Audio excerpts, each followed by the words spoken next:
तो इस वीडियो में हम बात करने वाले हैं कंपैरिजन बिटवीन ईटी और ईआई में कि दोनों में डिफरेंस क्या होता है और डिफरेंस के साथ साथ यार दोनों ब्रांच में सैलरीज, जॉब पोजीशंस कैसी रहती है, स्कोप है या नहीं। Oh shit. Here we go again.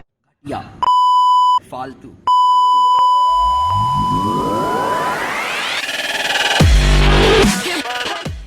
So hello friends, हाय, मेरा नाम है रॉथर जेलिसिस माय नेम और स्वागत है आपका हमारे चैनल में। इस सीरीज में सेगमेंट पे जहां हम बात करते हैं ब्रांचेस को कंपेयर करने की, और आज जो हम ब्रांच कंपेयर कर रहे हैं वो ईआई और ईटी को लेकर है। तो सबसे पहले जानते हैं कि ईआई यहां पर इलेक्ट्रॉनिक इंस्ट्रूमेंटेशन और इलेक्ट्रॉनिक टेलीकम्युनिकेशन में बेसिक डिफरेंस क्या है और दोनों होती क्या है।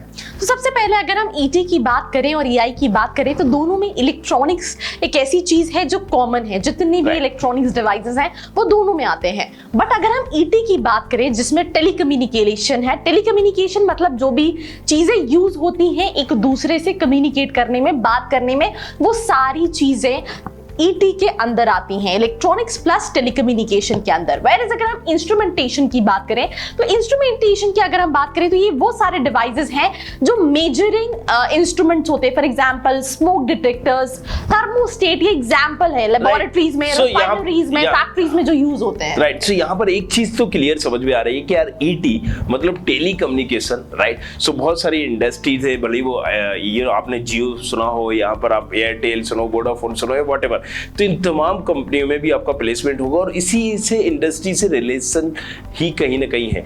और रही बात, जैसे आपने एक और ब्रांच सुनी होगी इलेक्ट्रॉनिक कम्युनिकेशन, राइट। तो सिमिलर ब्रांच है, मिलती जुलती ब्रांच है, हालांकि डिफरेंस है दोनों ब्रांचेस में, बट अगेन यहाँ पर टेली कम्युनिकेशन एंड इंस्ट्रूमेंटेशन दोनों ही एक, आप बोल सकते हो कि एक ही सिक्के में दो तीन पहलू जो होते हैं वही है, और आपको ईसी, ईटी और ईआई में डिफरेंस समझना होगा। तो ऑब्वियसली अगर हम ईसी पे नहीं जाते हैं, ईटी और ईआई पे आते हैं, हम कहीं और भटक गए।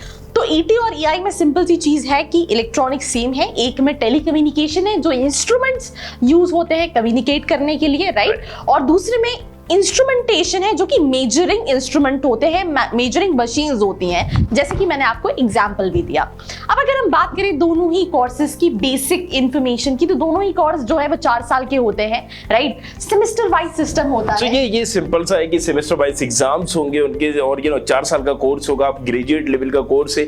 12th के बाद आप डायरेक्टली इसे कर सकते हो, मतलब 12वीं में आपको कहीं ना कहीं 50% चाहिए होगा फिजिक्स, केमिस्ट्री, मैथ में। हालांकि न्यू एजुकेशन जो पॉलिसी आई है उसमें कुछ चेंजेस होगा, बट यहां पर अभी के हिसाब से आप ये 3 चीजें आपको ध्यान में रखनी है। अगर आप SC ST OBC के हो तो आपको यहां पर कंसेशन भी मिल जाता है परसेंटेज में, राइट। सो SC वालों के लिए 40 और ST वालों के लिए भी 40 है, OBC वालों के लिए 45 है। जनरल वाले यार ये कहीं के नहीं होते तो इनको 50% है।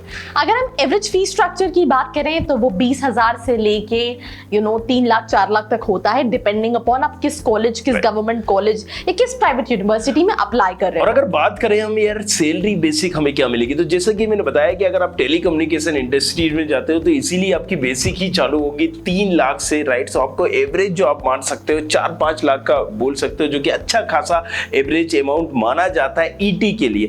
ईआई में थोड़ा सा कम है, right, as compare to ET, but yes there is also good average salary. So that's all.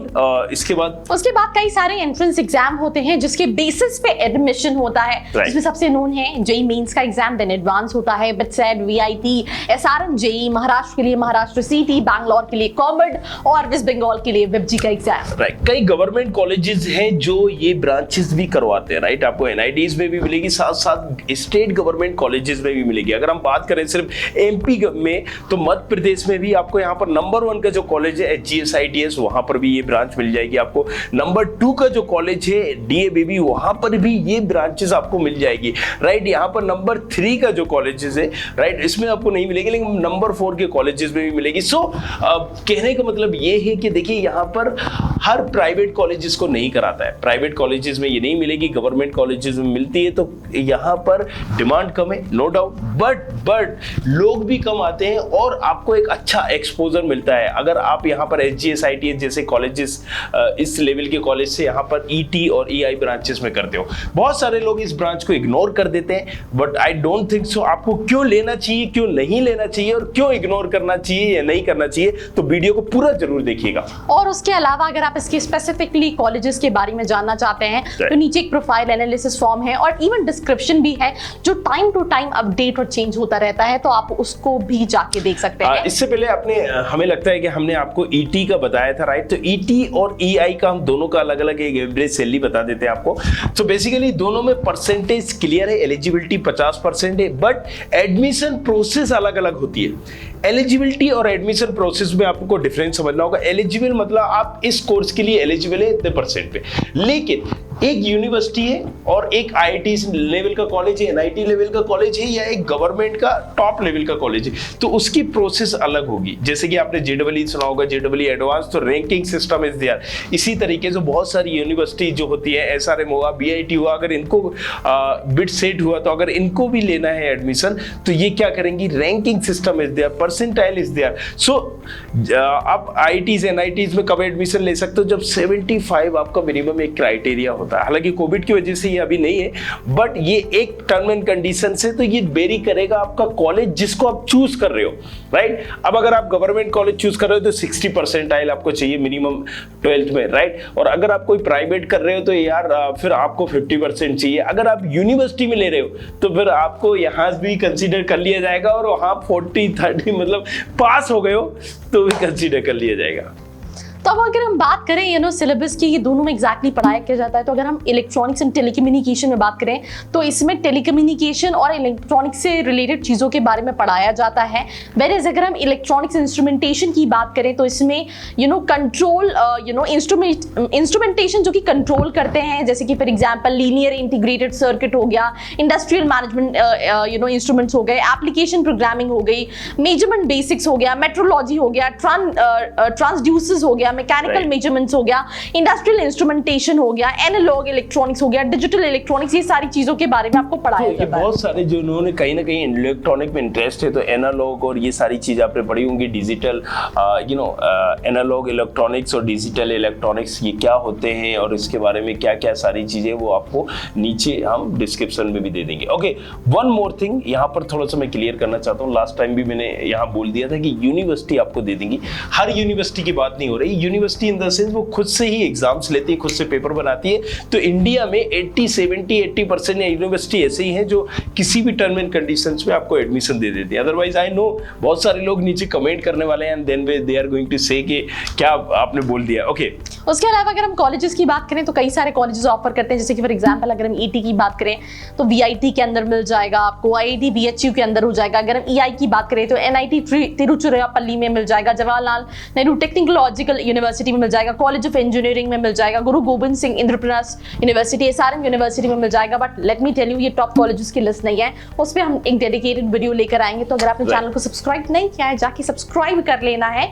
और अब हम मेजरली जो बात करते हैं दैट इज कौन कौन से रिक्रूटिंग एरियाज हैं जहां पे इसको करने के बाद स्टूडेंट्स रिक्रूट हो सकते हैं। तो सबसे पहले अगर हम ईटी की बात करें तो इसमें आप अगर टेलीकम्युनिकेशन इंडस्ट्री में रिक्रूट हो सकते हो, जैसे कि फॉर एग्जांपल बीएसएनएल हो गया, जियो हो गया, रिलायंस हो गया, टाटा हो गया, इन सभी में। वेरेज अगर हम ईआई की बात करें तो steel industries, oil companies, petrochemical industries, power and defence production, avionics, aeronautical, space science, ये सारी सेक्टर्स में आप कहीं ना कहीं रिक्रूट हो सकते हो। तो ये एक बेसिक डिफरेंस था। दोनों ब्रांचेस का स्कोप है, अपॉर्चुनिटीज है, बिकॉज इलेक्ट्रॉनिक्स हम बात करना नहीं बन सकते। एक टाइम था जहां पे हम कहीं ना कहीं वायरलेस कम्युनिकेशन करते थे, देन वो ट्रांसफॉर्म हुआ नॉन वायरलेस कम्युनिकेशन में, और ये इन फ्यूचर बढ़ता ही जाएगा बिकॉज 4G आया, 5G आया, 6G आया, राइट? तो अलग अलग टेक्नोलॉजी भी सीखने का मौका मिलेगा। तो अगेन अगर इन ब्रांचेस को कर रहे हो तो यार एरा गेरा नत्थु खेरा जैसे कॉलेज से करना बेवकूफी होगा, क्योंकि अगर आप नई टेक्नोलॉजी पे वर्क नहीं सीखोगे, नहीं कुछ नया करोगे तो ऑब्वियसली फिर यहाँ पर प्लेसमेंट मतलब नील बटे सन्नाटा होने वाला है और आप यहाँ पर कुछ भी एक्सपोजर नहीं ले पाएंगे। इस केसेस में इस ब्रांच को अगर आप तभी लें जब आपको एक बहुत ही बेटर कॉलेज मिल रहा हो, एक अच्छा कॉलेज मिल रहा है, अदरवाइज इस ब्रांच को आप छोड़ दीजिए। आफ्टर ऑल कंक्लूजन यही था। सो शेयर जरूर करिएगा इस वीडियो को अपने तमाम कलीग्स के साथ, फ्रेंड्स के साथ जो जानना चाहते हैं। आई नो वीडियो थोड़ा सा यहाँ पर लंबा हो गया क्योंकि काफी सारी यहाँ पर चटर पटर हो चुकी है, बट नेक्स्ट वीडियो में जरूर हम इन चीजों का ध्यान रखेंगे और मिलते हैं फिर नेक्स्ट वीडियो में। तब तक के लिए सबक है। Thank you very much, thanks a lot. I hope you like this video. For more such videos, keep watching our channel. And do not forget to like, share and subscribe.